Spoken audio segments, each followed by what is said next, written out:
Hey, I'd like to welcome you to another episode of Mission Matters. My name is Adam Torres, and if you'd like to apply to be a guest on the show, just head on over to missionmatters.com and click on Be Our Guest to Apply.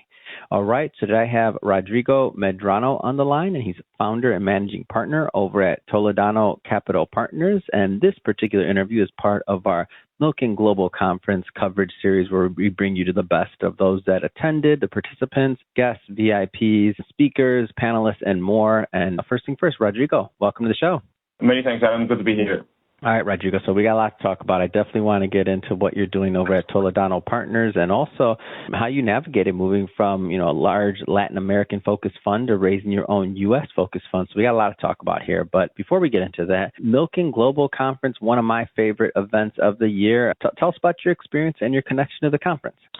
Sure. It was my first time. I've heard a lot about it. Oh, that's awesome. So I love talking to first-time attendees. So give me the perspective. Go ahead, please. Indeed. And I was actually very surprised, and I left this feedback with the Milken staff. It was for a non-Latin America dedicated conference. It had extremely high level of Latin American panelists, the president of Paraguay, a lot of their cabinet members, the former president of Ecuador.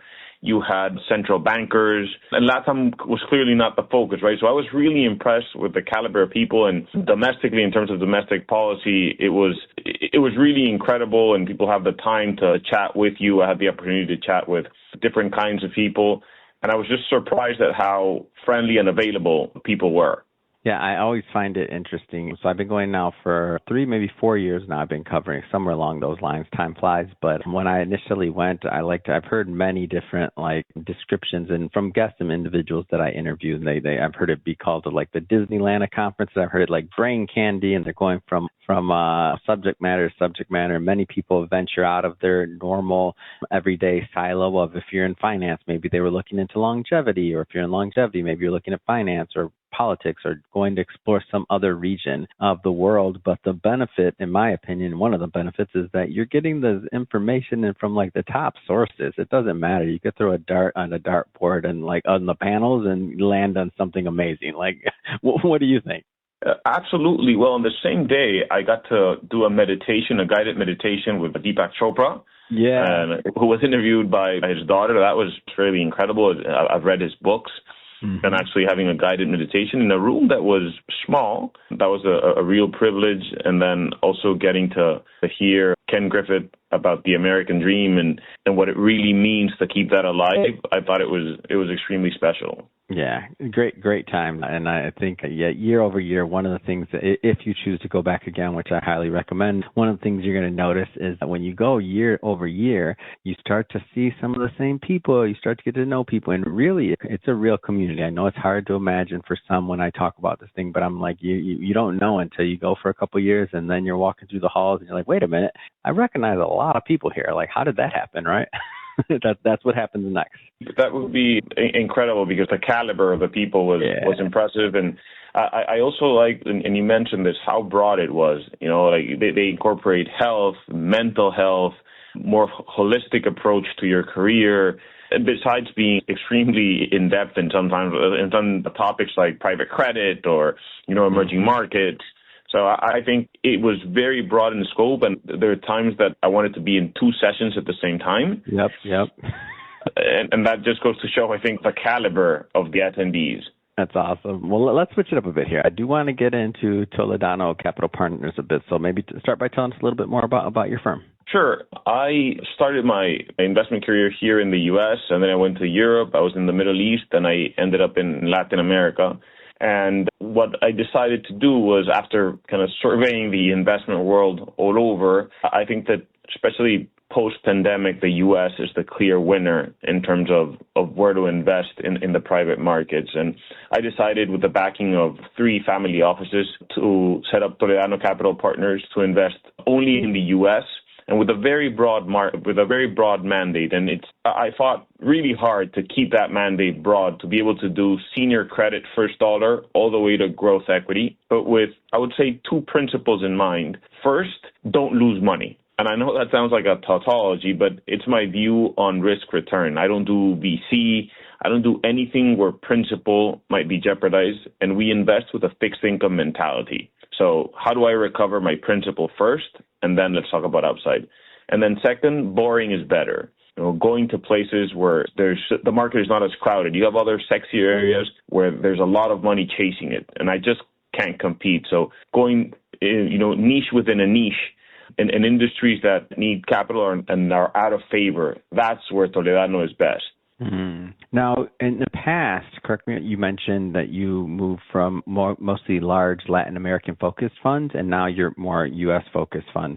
Can you kind of juxtapose those a bit? I'm just curious because I've talked to managers on both sides, but like moving from one to others, like talk about maybe some of the differences there. I think that's interesting. Sure. I've always worked throughout my career in large, multi-billion private equity firms, and I think that being in my own shop, it allows me to be nimble and in many ways, first in where I invest within the capital structure. And that's something that's very important because once you find a good company, you want to make sure that you become a capital solution provider, right? Mm-hmm. You want to make sure that your mandate can accommodate that company, not the other way around. So once we find a good company, we say, okay, maybe this company needs a preferred or maybe equity or maybe, a term loan. And so we really are flexible in terms of structuring, but very disciplined in terms of valuation. So I think that being smaller allows you to be nimble. Mm-hmm. But in terms of difference, one of the things that I'm always surprised in the U.S. is that for a fund our size, we're looking to deploy per deal anywhere from 50 to 150. Scale is hardly ever an issue. The U.S.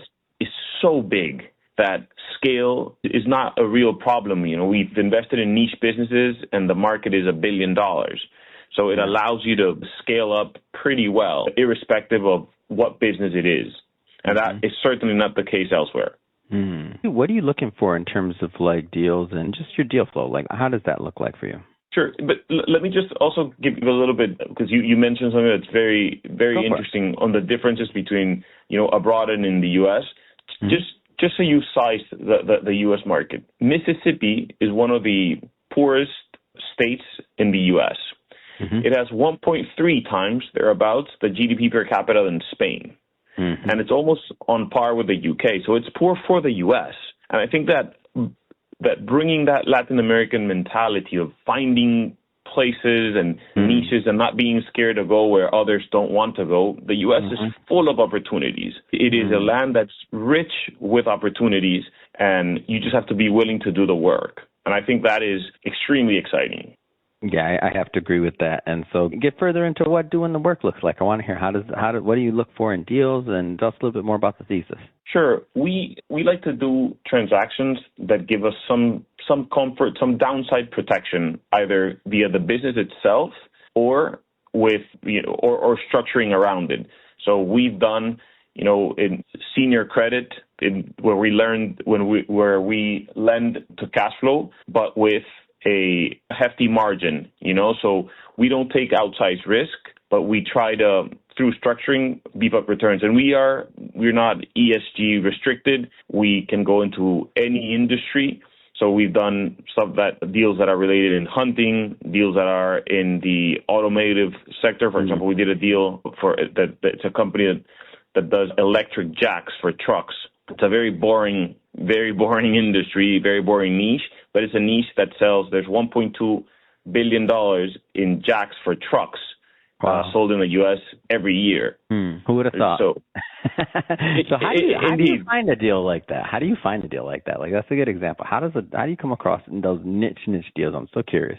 It's funny, but the founder, the engineer behind it, is an Ecuadorian immigrant to the U.S., and he had tried to get funding. Get out of here! That's an amazing story. Continue. I love where this is going. Yeah. So I gave a chat about kind of raising capital, selling your business to some LATAM forum in Miami, and I got introduced to him. So I said, hey, let's go for lunch. And he started talking about, pressure and electrical engineering way over my head. And he said, our main customer is Waste Management. And I was like, wait, Waste Management, the garbage collection company? Yeah. He's like, yes. And I love boring businesses like that. So I was like, okay. start all over again, like from good morning. I want to hear it all over again. And that's how we ended up investing in that business. And it's a very, very, very interesting business, great idea.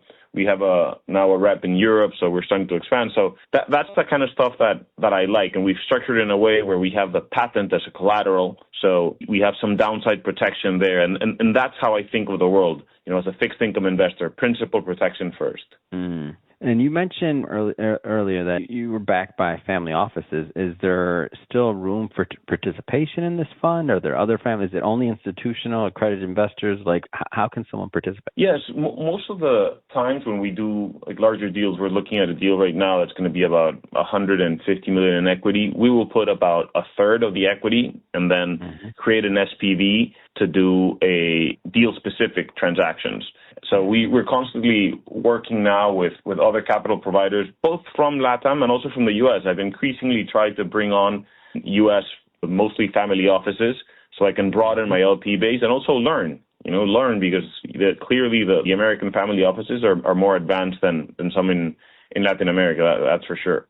Mm. Well, Rodrigo, we're, second half of the year is coming up. I'm interested. What's next? What's next for you? What's next for Toledano? I think that, the interest rate environment, even if interest rates might go down a little bit, it's still good risk-adjusted return to be in credit. We like natural resources, mining. We think that as the U.S. reindustrializes, as they spend in infrastructure, behind it, there's steel, and behind steel, there's met coal, for example.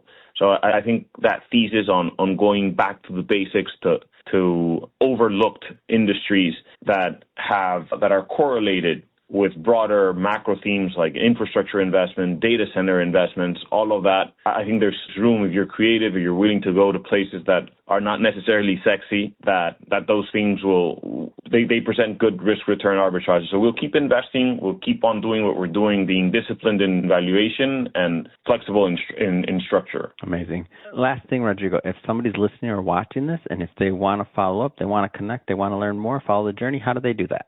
Yeah, we have our website, which is toledanocp.com, and you'll find there the email and the corporate office number, so they can reach out. I'm also on LinkedIn, Rodrigo Medrano, so I'm happy to connect with like-minded investors and your audience. Fantastic. And for everybody watching, just so you know, we'll definitely put some information in the show notes, so you can just click on it and head right on over. And speaking of the audience, if this is your first time with Mission Matters and you haven't done it yet, hit that subscribe or follow button. This is a daily show. Each and every day we're bringing you new content, new ideas, and hopefully new inspiration to help you along the way on your journey as well. So again, hit that subscribe or follow button. And Rodrigo, thanks again for coming on the show. Adam, thank you. Very kind.